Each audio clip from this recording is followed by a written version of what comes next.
Hi, this is Jim Starkweather, the publisher of KitMaker Network and Armorama.com, and welcome to another episode of Cracking the Box.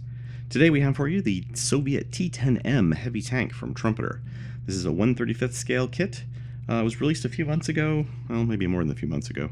I've been kind of sitting on this one for a little bit. So this is a kit, though, that is probably familiar to a lot of World of Tanks players, being that they recently changed the IS-8 or JS-8, depending on your Soviet, to the T-10. Now, I don't believe it's the T-10M, so I'm not sure this is a slightly different variant of the T-10 in the World of Tanks game, but this is obviously very close to it. Should be pretty much the same tank.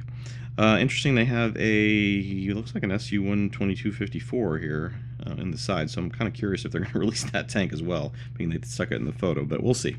So a lot of World of tanks have been kind of popping up in scale modeling. I don't know if scale modelers are quite connecting it, but believe me, I played that game for 5 years, and there are definitely a lot of tanks from the game popping up in scale modeling. So I'm not sure if it's Asia or Russia or Japan specifically that's driving this kind of interest in these previously mostly unreleased tanks. And I'm not even sure this is the first T-10 model, but certainly it's the first one I've ever seen, or at least since I've started at Armorama, it's the first one I'm aware of. But maybe, I don't know, maybe Zvezda's putting one out, I just haven't noticed it. So this tank, reading inside the box here, the T-10 was a Soviet heavy tank of the Cold War, the final development of the KV and IS tank series. It was accepted into production in 1952 as the JS-10, but due to the political climate in the wake of Stalin's death in 1953, it was renamed T-10. Oh, okay, well that makes sense.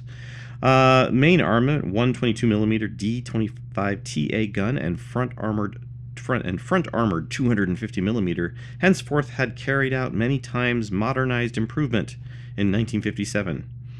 Boy, Trumpeter, you really need somebody in the United States to just send these send these descriptions to and say, could you just polish this up in English a little bit? Because it would take a day or less to get a response back from someone fluent in English to just clean these little things up. I just don't get it. I don't understand why that's not more of a deal. I mean, I'm not trying to criticize Trumpeter. I know it is a criticism, but what I'm saying is it's just such a simple thing.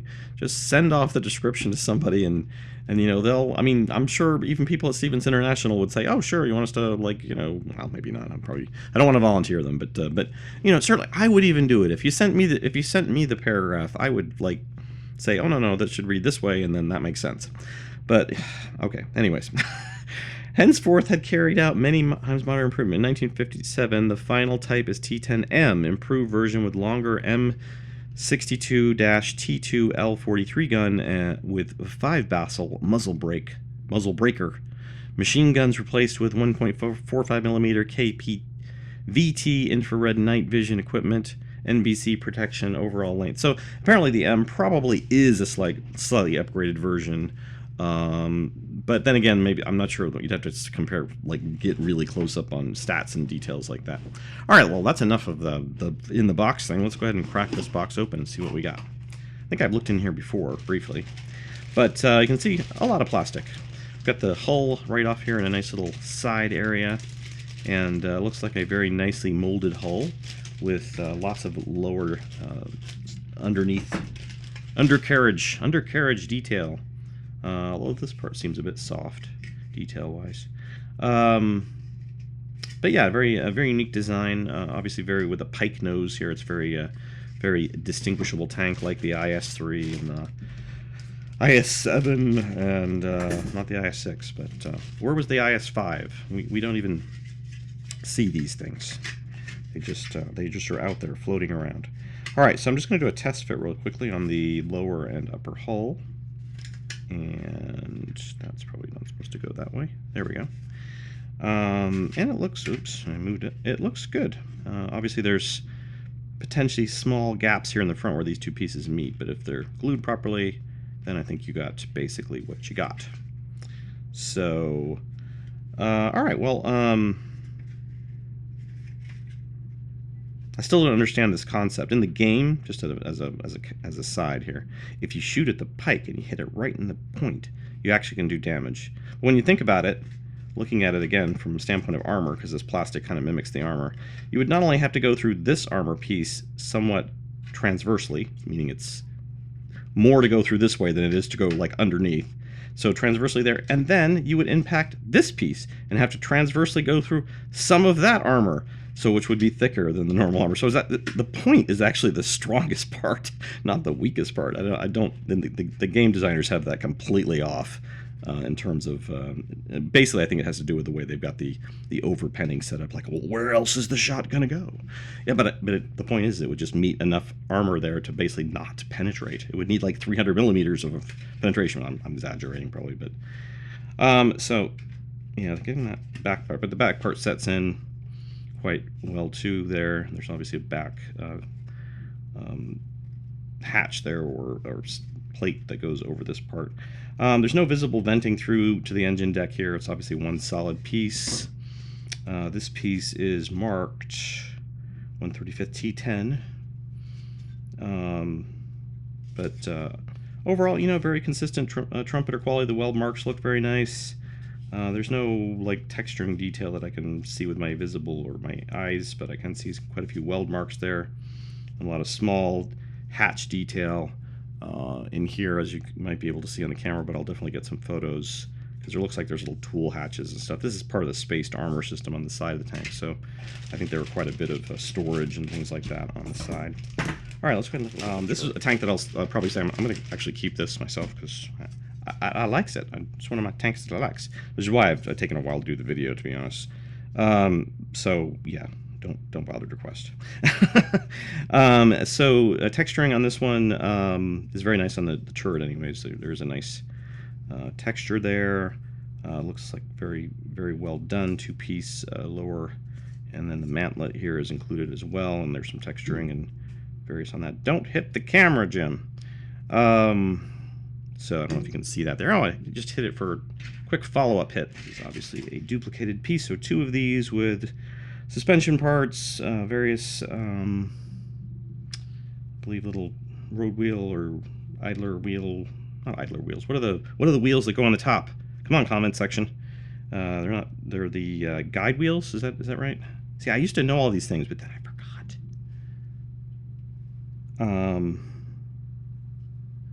Oop, hit the camera again. Again, detail seems a bit soft on these, but maybe that's accurate.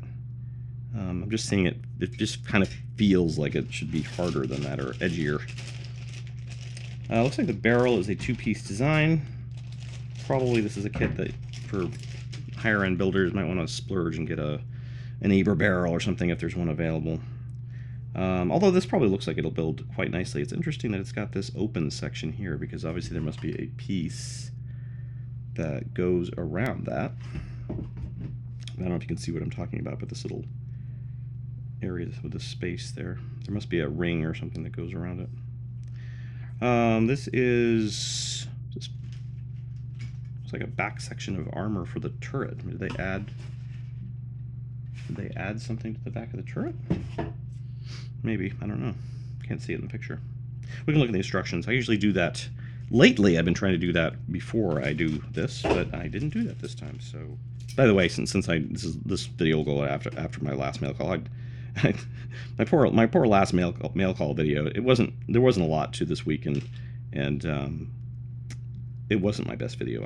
I will admit. But I had a problem with the microphone because the microphone was up near my neck, and it was too close, and it was pressing on my neck and doing like burbly things and things like that. And the first comment I got on the video was bad audio. Which, sorry, guy. I really, I don't need to hear that. I mean, I know it's just feedback, and I do ask for feedback, but it's like, if you want to leave a comment that says, liked your video, but, the audio had some problems, blah, blah, blah, blah, blah. Yeah, that I would never, delete that comment or ban that user. But, when people just are like, bad audio, it's like, and you saw that the video got like 2 downvotes when there were like 6 or 7 upvotes.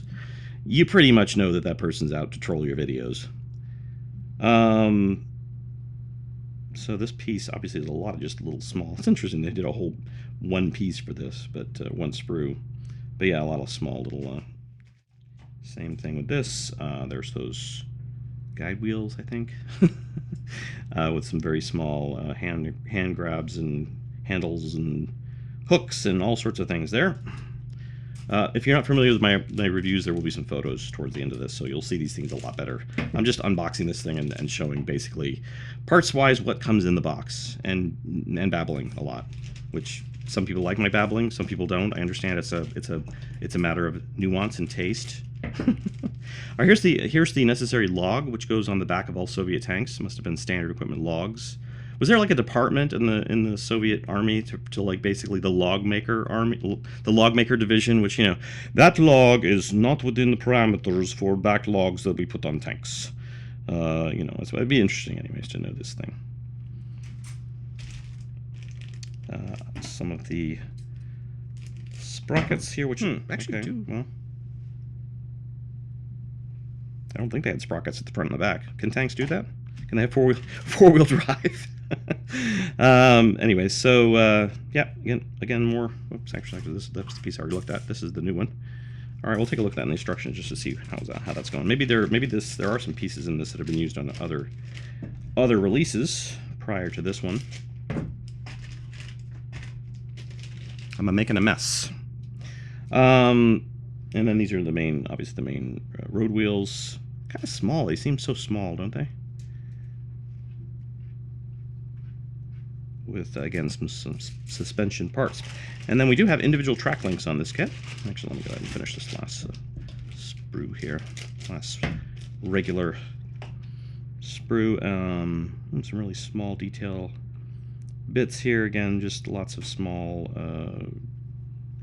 almost like interior parts, but I'm not sure where these are. Maybe they're part of the, I think that's part of the turret gun, the machine gun on the turret. And these are the individual track links, which look like they snap together and are very easy to do. I believe that is the case. Yay! Yay, Soviets and their simple track links, or their simple tracks. So that looks like that'll probably be a quick, even though there's a lot of them, a quick project in terms of... Now here's another, this looks like a stowage bin that potentially goes on the... One of these days I'm just going to clip a finger or something. You guys will get a treat. Jim injured himself. Look at the blood. It's going everywhere. Yeah, doesn't that just look like it would go back here? Yeah, definitely there's some kind of stowage bin that potentially goes on the back of the turret. But I guess because they're not showing that angle of the tank, I'm not seeing it in the illustrations. All right, so some photo etch, which I'll show a photo of, some brass or copper braided wire for tow cables. These must be the under pieces for the side skirts, I'm guessing, like under here, or the side under bits. Another large piece of photo etch with lots of grills and such. This is marked 2014 Trumpeter. So did they must have released it, or this maybe, I don't know. I don't think this parts for this, some of the parts for this might have worked on their IS-7 release, maybe. And then this one also is dated 0. Yeah, this is this kit 05546 T-10M heavy tank. All right, so let's go ahead and take a look at those instructions. Guess we'll do it this way. So, oh, look, we've got the Soviet T-10M heavy tank, 100% new tooling, 100% new tooling with photo etch from other kits. Painting a marking guide in color here with looks like an A and a B and a C. So there's 3 different marking options for the tank. You can see that that tool bustly storage thing is on that version, on the C version, but not on the B version, and not on the A version. Parts overlay, obviously suspension parts going on, finishing up suspension and tracks, turret construction, pretty simple, straightforward. There is a ring piece on that gun. Lots of small bits going onto the turret, or onto the turret, onto the hull, the upper hull. Hull going on to lower hull. Boy, this is a simple kit. Machine gun for upper turret, and we're done. What was I going to look up? I was going to look up something. Oh, those tracks, or the sprocket wheel thing. Yeah, it's showing V25, V2. Yeah, V25. V25, and that other piece was on the S. So apparently some of these parts are not used, right? So, because I don't see any S sprocket wheels, and there aren't any others. So yeah, I'm guessing that this is from maybe the IS7 release or something. In fact, it says 05544, and what did I say this one was? Yeah, this is 05546. So yeah, the number here on the top says 05544. All right, well, so there are a few parts there that are used from other kits, but other than that, it's still 100% new tooling. That they're not going wrong there, because essentially these are all new kits. They're new toolings from, you know, like they're not used from some past release or something. So interesting that this got all these Master Tools things now in their kits, and they're selling display cases and various actual tools under the Master Tools brand. We're going to get some at one point, but then I think Stevens either they weren't able to get them or something. I don't know if maybe the availability was limited and they couldn't get them shipped to the United States. What the story was, but let's go ahead and take a look at the photos, and we will come back and conclude.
Alrighty, well, I hope you enjoyed the photos and unboxing here for the Soviet T-10M heavy tank. Again, I'm going to keep this one in my personal collection of stuff, so maybe you'll see me build it. It seems like a fairly straightforward build. I could do that. I am actually capable of building models. I just don't seem to ever get the time to build said models. But yeah, no, it's something I'm kind of curious and interested in doing. It seems like it would be a fairly decent project to put together. I need a photo etch bender, though. You know, I keep getting to projects. Actually, I haven't tried to tackle a project with photo etch recently, but yeah, I need something to potentially bend some photo etch. But otherwise, And it looks like it looks pretty decent, I think, in terms of like it would build into a very nice T-10M. So thanks for watching, and if you have any comments and suggestions, please leave them below. Don't tell me I have bad audio and that's it. And we will see you next time on... Oh, and also thanks to Stevens for providing this kit for us for review purposes. And we will see you next time on Cracking the Box.